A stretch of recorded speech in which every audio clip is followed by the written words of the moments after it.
Hello friend, मैं अभिषेक शर्मा आपका technical classes में स्वागत कर रहा हूँ। यहाँ पे अपन बात कर रहे हैं आपके सामने मैकेनिकल वाइब्रेशन की, और जिसके अंदर अपन पहले भी बहुत सारे प्रॉब्लम सॉल्व कर चुके हैं। आज अपन बात करें प्रॉब्लम नंबर 3.3.3 की। तो देख लेते हैं क्या है प्रॉब्लम। तो सबसे पहले अपन इस प्रॉब्लम की बात करेंगे। यहाँ पे यह जो प्रॉब्लम देखिए एग्जाम्पल नंबर 3.3.3, तो इसके अंदर देखा है a gun barrel of the mass 600 kg has a recoil spring of the stiffness 294,000 newton per metre.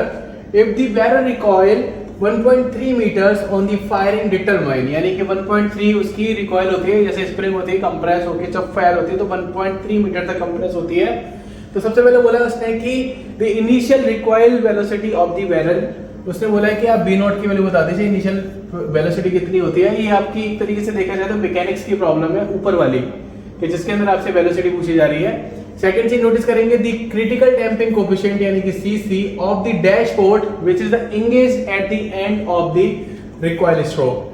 Third one की बात करेंगे the time required for the barrel to return to a position of the 5 centimetre from the initial position, कि 5 centimetre तक जब पहुंचता है उस case के लिए आपके लिए टाइम रिक्वायर्ड कितना होता है। तो सबसे पहले वाले केस के लिए आ गए अपन। यहाँ पे उसने बोला है कि जो स्प्रिंग है आपकी, जो स्प्रिंग के अंदर एनर्जी कितनी स्टोर हो रही है उस केस के लिए।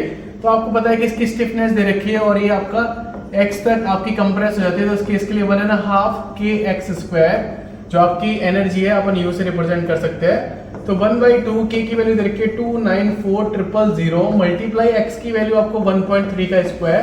तो यहाँ से जो वैल्यू निकल के आई वो निकल के आई आपकी 248,400 न्यूटन मीटर, यानी कि आपको एनर्जी आ गई जूल की फॉर्म में भी लिख सकते हैं। तो ये मुझे पता पड़ गया, ये मेरे पास एनर्जी है। बट आपको पता है कि energy neither be created nor be destroyed, it can be change in one form to another form. तो ये आपकी काइनेटिक एनर्जी के बराबर हो गई हाफ mv², यानी कि v0² के बराबर। तो मैंने इसको इक्वेट किया। जब आप इसको देखेंगे नॉर्मली, इसका मैंने 2 का मल्टीप्लाई किया और m की वैल्यू आपको दे रखी है 600, जो क्वेश्चन के अंदर ऑलरेडी गिवन है। आप देखें यहाँ पे 600 दे रखा है। तो यहाँ से v0 की वैल्यू निकल के आ गई सिंपल तरीके से। कितनी है आपकी v0 की वैल्यू 28.75, कितनी है 28.75 मीटर पर सेकेंड। तो इनिशियल पोजीशन पे जो वेलोसिटी होगी उस बैरल से निकलते टाइम तो 28.75 उसकी वेलोसिटी होगी। अपन नीचे आ जाते हैं सेकंड पार्ट को करने के लिए, क्रिटिकल डैम्पिंग कोएफिशिएंट के लिए। तो सबको पता है बेसिक फॉर्मूला है क्रिटिकल डैम्पिंग कोएफिशिएंट के लिए CC is equal to √km, और दोनों की वैल्यू आपको पता है क्या है। इसकी वैल्यू 294,000 मल्टीप्लाई 600। तो जब मैंने इसको सॉल्व करूंगा तो क्रिटिकल डैम्पिंग कोएफिशिएंट की वैल्यू कितनी निकल के आ रही है, 2 इन समथिंग, जो रूट के अंदर वैल्यू निकलेगी वो आ रही है आपकी 266,000 न्यूटन सेकेंड मीटर। तो यहाँ पे आपकी क्रिटिकल डैम्पिंग कोएफिशिएंट की वैल्यू यहाँ पे निकल के आ गई CC की। अब मैं थर्ड वाले पार्ट की बात कर रहा हूँ, जो कि ऊपर उसने दे रखा है कि इस केस के लिए आपके लिए कितनी वैल्यू होगी टाइम पीरियड की। तो वो अपन कंसीडर कर लेते हैं 5 सेंटीमीटर समथिंग कुछ था उस क्वेश्चन के अंदर। तो अपन सबसे पहले बात करेंगे नेचुरल फ्रीक्वेंसी की। क्यों नेचुरल फ्रीक्वेंसी की बात करेंगे, क्योंकि जो क्वेश्चन है उसके अंदर फ्रीक्वेंसी से रिलेटेड ही चीज हो रही है। तो अपन फ्रीक्वेंसी निकालते हैं सबसे पहले। तो ω/n इज इक्वल √k/m, दोनों वैल्यू मुझे पता है कितनी है 294,000/600। तो यहाँ पे मैंने लगाया, इसके अंदर तो मेरे पास वैल्यू निकल के आएगी 22.1 रेडियन पर सेकंड, ये ω/n की वैल्यू निकली। टाइम पीरियड की बात करूंगा तो आपको पता है 2π/ω/n होता है। तो टाइम पीरियड के अंदर वैल्यू पुट करी मैंने, तो वैल्यू निकल के आई मेरी 0.284 सेकंड। क्या निकल के आया 0.284 सेकंड। अब बात करते हैं इस केस के लिए। यहाँ पे आपको समझना पड़ेगा कि जब भी आपका कोई भी सिस्टम होता है तो वो किसी भी चीज से रिलेट कर सकता है। वो अंडर डैम्पिंग की कंडीशन के लिए है, क्रिटिकल डैम्पिंग के लिए, या ओवर डैम्पिंग के लिए है। तो अपन यहाँ देखेंगे उसने कि during the return stroke the system has critical damping whose equation, यानी जो अपनी क्रिटिकल डैम्पिंग की इक्वेशन है, यानी कि जीटा इज इक्वल कितना है 1, क्योंकि उसने क्वेश्चन में गिवन नहीं दिया था। इसके लिए we just considering that zeta is equal 1। तो now we just considering the displacement equation x is equal c1 plus k c2t e to the power minus k ω/nt। कितना है ω/nt, क्योंकि जीटा की वैल्यू तो 1 है पूरे question के अंदर। जब मैंने इसकी x0 की वैल्यू निकाली, अपन इस वाली चीज को भी करेंगे, समझाऊंगा मैं आपको। x0 की वैल्यू करेंगे अपन ने पहले भी किया है तो आप इसका मल्टीप्लाई करके भी कर सकते हो। इसके दो फंक्शन होंगे, फर्स्ट वाले पार्ट का एक ही रहेगा, दूसरे वाले का दो रहेंगे। तो इसको जब सॉल्व करेंगे तो यह वैल्यू निकलेगी कि बहुत बार कर चुका हूं मैं, c2 e to the power minus K omega N T plus K, minus common ले रहे हैं, minus K c1 plus K c2 t omega N e to the power minus K omega N T. तो यहाँ पे आपके पास value मेरे को मिली है, दो वैल्यूज किस किस की, डिस्प्लेसमेंट की और वेलोसिटी फैक्टर की। यहाँ पे अब मुझे क्या है कि इनिशियल कंडीशंस लगानी है। उसने बोला है कि जब भी आपका क्रिटिकल डैम्पिंग की कंडीशन होती है तो उस केस के लिए टाइम, और जब अपन डिस्प्लेसमेंट की बात करते हैं तो आपका ग्राफ कुछ इस तरीके से बनता है यहाँ पे इस फॉर्म में। तो यहाँ पे क्या आपकी दो स्ट्रोक्स की बात करते हैं अपन, एक इनिशियल स्ट्रोक की बात करते हैं और एक अपन आउटर स्ट्रोक की बात करते हैं।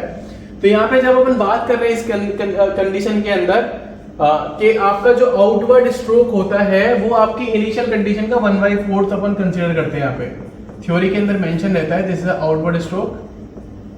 तो यहाँ पे जो पूरा टाइम पीरियड जो निकल के आएगा जो कि आपके 0.29 समथिंग के आसपास है, तो उसका अगर मैं बात करता हूँ जो आउटवर्ड स्ट्रोक है इनिशियल पोजीशन पे वो कितना हो जाए आपका 0.29 जो 0.284 सॉरी 0.284 डिवाइडेड बाई 4, तो कितना निकल के आ रहा है 0.071।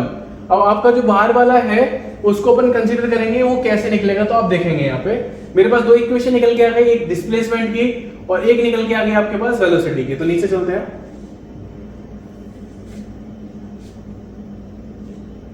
तो उसने बोला है यहाँ पे आप नोटिस करेंगे counting time from the end of the recoil stroke और the beginning of the return travel we have the initial condition.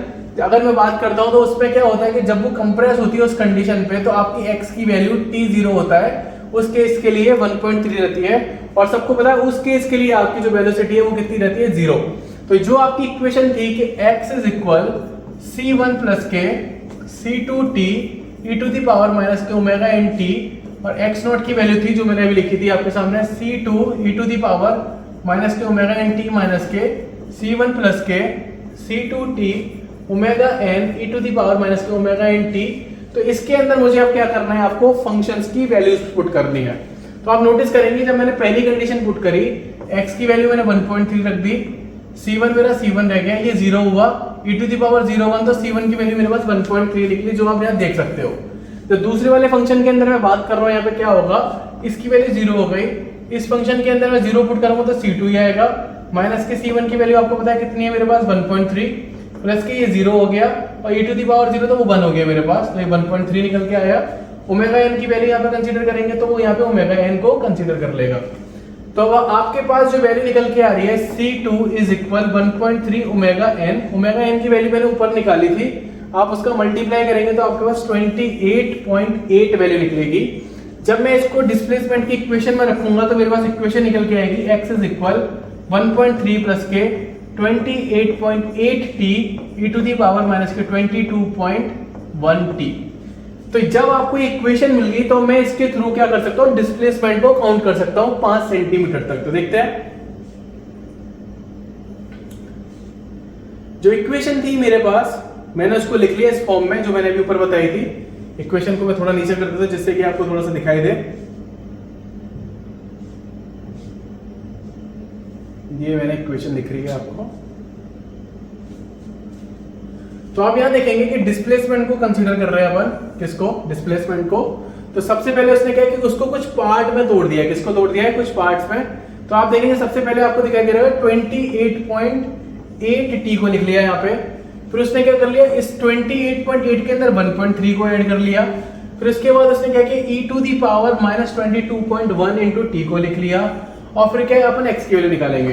तो उसने सबसे पहले यहाँ पे नोटिस किया कि now it is required to find x is equal 0.05 यानी कि 5 सेकंड के लिए 5 सेंटीमीटर, सॉरी कितना 5 सेंटीमीटर के लिए।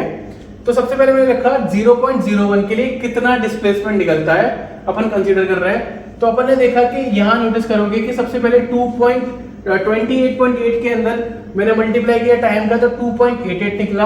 आगे वाली वैल्यू के अंदर सेम मैंने 1.3 को ऐड किया, इसके अंदर आप 1.3 को ऐड करेंगे तो 4.18 आ जाएगा। साथ के साथ मैंने e to the power minus K 22.1 into T का मल्टीप्लाई इस पूरे फंक्शन के साथ किया तो मेरे पास डिस्प्लेसमेंट निकला 0.460। पर मुझे लगा ये तो इसके बराबर नहीं आ रहा है। फिर मैंने और कंसीडर किया कि 0.20 के लिए क्या निकलता है, तो उसके लिए निकला 0.085। फिर मैंने देखा 0.21 के लिए कितना निकलता है, वो निकला मेरा 0.071। फिर मैंने देखा 0.22 के लिए कितना निकलता है, तो वो निकला मेरा 0.049, जो कि लगभग आपके इसके बराबर है, 0.05 के बराबर। तो मैंने देखा कि जो मेरा अप्रोक्सीमेट टाइम है आपका उसको ड्रॉप डाउन करने के लिए वो कितना निकल के आ रहा है, 22 सेकेंड्स। कितना निकल के आ रहा है, 22 सेकेंड्स। तो अपन पहले भी कंसीडर कर चुके हैं कि टोटल टाइम जो आपका हो रहा है, जो मैंने 1/4 लिया था आपके टाइम पीरियड का, जो कि 0.284 समथिंग डिवाइडेड बाय 4 था, यानी 0.29 के बराबर था। तो वो कितना निकला था, 0.071 प्लस के अपना यहाँ से 0.02 निकला, 0.22 निकला। तो आपके यहाँ जो वैल्यू निकल के आ रही है 0.29 के बराबर आ रही है। तो ये मेरा क्वेश्चन था कि कितना टाइम लगेगा। अब आप इसके डायग्राम में भी जाके देख सकते हैं, यहाँ इसने शो कर रखा है सिंपल तरीके से कि अगर मैं क्रिटिकल डैम्पिंग की बात करूंगा, इनिशियल पोजीशन अगर आपकी 0 हो रही है, पर अपने केस में 0 नहीं थी, अपने केस में जो वैल्यू निकल गई थी उसके बेसिस पे अपने कंसीडर किया था। ग्राफ आपका कुछ इस तरीके से आ रहा था। तो इनिशियल पेज जो था आपका आउटवर्ड स्ट्रोक 0.071 था, आउटवर्ड स्ट्रोक के बाद जो इनिशियल स्ट्रोक था 0.22 था। टोटल टाइम पीरियड की बात करेंगे तो आपका 0.29 के आसपास आ रहा था। तो सिंपल है, बहुत सिंपल प्रॉब्लम नहीं है। अगर आपको समझ में आई तो प्लीज़ लाइक जरूर करना, शेयर जरूर करना। Thank you for watching guys, thank you so much.